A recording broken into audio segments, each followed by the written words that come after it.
శ్రీమాత్రే నమః. కొంతమంది సిస్టర్స్ అక్క మేము వారాహి నవరాత్రులు ఈ సంవత్సరం చేసుకోవాలనుకుంటున్నాం అక్క, పీఠం వేసుకొని మార్నింగ్ పీఠం పెట్టుకోవాలా ఈవినింగ్ పీఠం పెట్టుకోవాలా అని అడుగుతున్నారండి. నేను ఇవి మీకు పోస్ట్ చేసినవన్నీ లాస్ట్ ఇయర్ నేను చేసుకునే పూజలండి.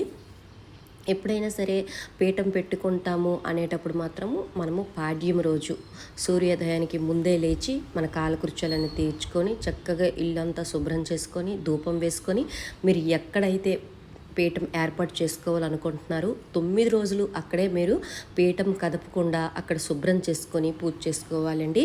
ఈశాన్య మూలలో మీకు ప్లేస్ ఉంటే ఎక్కడైనా మీరు చేసుకోవచ్చు అనమాట, హాల్లో అయినా ఎక్కడైనా.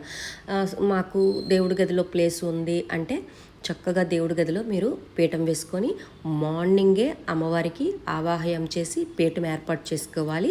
సాయంత్రం అమ్మవారికి షోడోపచారాలతో పూజ చేసుకోవాలి. అంటే 16 ఉపచారాలతో ఫస్ట్ డేనే అమ్మవారికి పూజ చేసుకోవాలి. ఆ నెక్స్ట్ డే నుంచి రోజు పంచోపచార పూజ చేసుకొని అమ్మవారి ద్వాదశ నామాలు చదువుకుంటే సరిపోతుంది.